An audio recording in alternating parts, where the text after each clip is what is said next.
सन 1997 बाड़मेर ज़िले के मुलत एक बीएसएफ के जाबाज ने जम्मू कश्मीर में 3 आतंकवादियों को ढेर कर दिया। उस पिता का सपना था कि मेरी बेटी आरएएस बने। वहीं उन पिता को वर्ष 2005 में राष्ट्रपति सम्मान से सम्मानित भी किया गया। हाल ही में आरएएस भर्ती परीक्षा 2018 का रिजल्ट आया है और उस रिजल्ट में उनकी बेटी ने अपने पिता का सपना पूरा किया है। वही बेटी आज हमारे साथ हैं जिनका नाम है नेहा चौधरी।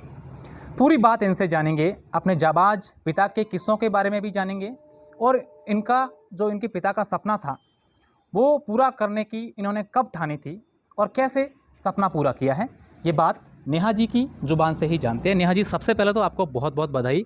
आपने अपने पिता का सपना तो पूरा किया ही है, इसके अलावा पश्चिमी राजस्थान और पूरे बाड़मेर का नाम रोशन। जी, आपका बहुत बहुत शुक्रिया और मैं आपका आभार व्यक्त करना चाहूँगी कि आपके थ्रू मैं अपनी बात जो बाड़मेर की पब्लिक है उसके थ्रू मैं आपके थ्रू अपनी बात उन तक पहुँचा सकती हूँ। सबसे पहले नेहा जी अपने पिताजी के बारे में बताएं। वो किस बीएसएफ में थे, कब उन्होंने आतंकवादियों से लोहा लेते हुए एक बहुत बड़ा काम किया था और उसके बाद उनको बहुत बड़े सम्मान से सम्मानित भी किया गया? जी, मेरे फादर फर्स्ट बैच जो बीएसएफ जब इस्टेब्लिश हुई थी 1965 में, तब उन्होंने ज्वाइन किया था और 1997 में उन्होंने सोपोर बारामूला डिस्ट्रिक्ट में 3 टेररिस्ट को मारा था, जिसके लिए उन्हें प्रेसिडेंट मेडल फॉर गैलेंट्री मिला था। एंड देन 2005 में उन्हें मेरिटोरियस सर्विस के लिए मेडल मिला था।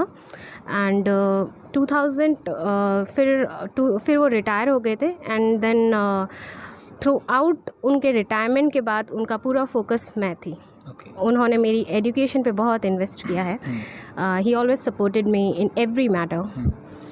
ये पिताजी का सपना था कि उनकी बेटी आरएएस बने या बड़ी अधिकारी बने। कब आप उनकी और आपकी बात हुई थी जब उन्होंने ऐसा सपना देखा? उनकी वो मुझे पहले से ही बोलते थे, बेटा आप कुछ अच्छा करो ताकि आपके एरिया के जो बेटियां हैं वो आपसे इंस्पायर हो। बट थ्रू आउट एकेडमिक में हम चले गए, फिर इतना रियलाइज़ नहीं हुआ। फिर एमएससी करने के बाद मुझे किसी ने गाइड किया कि आपको सिविल सर्विसेज ज्वाइन करनी चाहिए।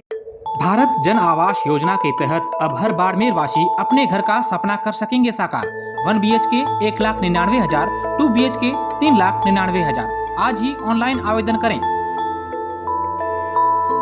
फिर मैंने स्प्रिंग बोर्ड एकेडमी ज्वाइन किया एंड फिर मैंने मेरे फादर को भी बोला, मैंने स्प्रिंग बोर्ड एकेडमी ज्वाइन किया, तो उन्होंने बोला well and good, just do your best. कब ये था? आपकी प्रारंभिक शिक्षा कहाँ हुई है? बाड़मेर में हुई है यहाँ कहीं? जी, मेरी 10th तक की शिक्षा है वो बाड़मेर में ही हुई है, टाइनी टॉट्स पब्लिक स्कूल से। एंड देन 11th-12th मैंने कोटा से किया है। बीएससी मैंने यहाँ गर्ल्स कॉलेज से किया है एंड एमएससी मैंने जेएनयू न्यू कैंपस बॉटनी में किया है। जैसा कि आपने बताया कि आपको पिताजी हमेशा प्रोत्साहित करते थे कि आपको आगे पढ़ना है और 2017 में उनका देहांत हो गया था। थोड़ी सी आपको ऐसा कभी लगा था, फील हुआ था कि अब आगे मुझे क्या करना चाहिए? जी, 2017 में एक बार तो मेरा माइंड पूरा ब्लैंक हो गया था। लाइक अब क्या किया जाए, अब जीने का कोई उद्देश्य ही नहीं बचा था। पर मेरी फैमिली, मेरे फादर के क्लोज़ फ्रेंड हैं, उन्होंने मुझे बहुत सपोर्ट किया और उन्होंने फिर से मुझे बोला कि आप पढ़िए। फिर जब मैं कोचिंग में गई स्प्रिंग बोर्ड में, तो दिलीप सर और मनोज सर को पता था कि इनकी फैमिली में ऐसा सिचुएशन हो गया है। फाइनेंशियल स्टेटस के साथ उस वक्त जो मेरा मेंटल स्टेटस था वो डिस्टर्ब हो गया था कहीं। और इस एग्ज़ाम में, जैसा आपको भी पता है, एक लंबी भर्ती है और इसमें आपका मेंटल स्टेट जो होता है वो बहुत पॉजिटिव होना चाहिए। तो उनकी काउंसलिंग की वजह से ही मैंने मेरी स्टडी फिर से शुरू की है। क्या आपकी जो तैयारी थी 2018 में जो भर्ती आई थी, उससे पहले आपने कब से तैयारी शुरू की थी? और क्या ऐसी चीज़ें हैं आप जो दूसरे जो स्टूडेंट्स हैं जो तैयारियां कर रहे हैं उनके लिए आप क्या कहना चाहेंगे, क्या उनको करना चाहिए? जी, मैं अप्रैल 2016 से मैं स्प्रिंग बोर्ड से जुड़ी हुई हूँ। तभी से मैंने मेरी तैयारी शुरू की थी। और उसके बाद अगर मेरे से पूछा जाए मैं स्टूडेंट्स को क्या गाइड करूँ, तो मैं यही करूँगी कि आप अपना जो पढ़ने का मटेरियल है वो लिमिटेड रखें एंड जो उनको बार बार रिवाइज़ करें। जैसे मैंने सिर्फ स्प्रिंग बोर्ड के नोट्स पढ़े थे और मैंने उनको रिवाइज़ किया। मैंने राजस्थान हिस्ट्री जो पढ़ी थी वो एटलीस्ट 50 टाइम्स मैंने रिवाइज़ की है। वही नोट्स इतने से पन्ने थे वो मैंने रिवाइज़ किए हैं। एंड देन फिर उसके बाद मैंने जो टेस्ट सीरीज़ होती थी उसको मैंने रिलीजियसली फॉलो किया है। देखिए, जैसे ही आपका रिज़ल्ट आया अभी हाल ही के दिनों में, उसके बाद से कितनी बड़ी खुशी सबसे पहले तो आपकी हुई होगी, आपके माताजी और आपके बाकी सारे परिजन हैं, जैसा कि अभी हमने देखा बहुत खुश हैं, तो कितना अच्छा लग रहा है आपको?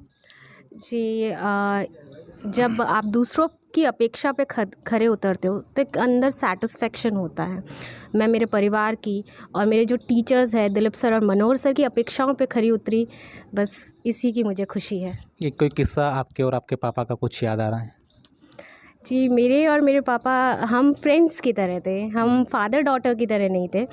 मैं मेरे फादर से हर चीज़ शेयर करती थी और मेरे फादर भी इनफैक्ट मेरे फादर मेरे फ्रेंड्स के साथ भी उनके फ्रेंड के जैसे रहते थे। तो किस्से तो बहुत हैं और अगर एक ऐसा कहा जाए तो मेरी मम्मी और मेरे फादर में एक बार लड़ाई हो रही थी। तो मेरी मम्मी ने कहा कि आप इसकी एजुकेशन पे इन्वेस्ट कर रहे हो, इसके लिए आपने गोल्ड नहीं ख़रीदा, ये नहीं ख़रीदा। तब मेरे पापा ने कहा था कि जब ये हर महीने कमा के लेके आएगी ना, वो जो मैं इसको गोल्ड दूंगा उससे कई फार बेटर होगा वो। बिल्कुल, देखिए बहुत अच्छी बात इन्होंने कही है। तो कहीं न कहीं इस प्रकार की जो प्रतिभाएँ हैं बाड़मेर की, वो लगातार उभर कर सामने आ रहे हैं। ऐसे में इतने बहुत सारे स्टूडेंट्स हैं जो विभिन्न प्रकार की तैयारियाँ कर रहे हैं, उनके लिए कहीं न कहीं ये एक बात उनको ये ज़रूर लगेगी कि हमें भी आगे किस प्रकार से तैयारियाँ करनी है और उनसे इनको प्रोत्साहन ज़रूर मिलेगा। अशोक शेरा, बाड़मेर।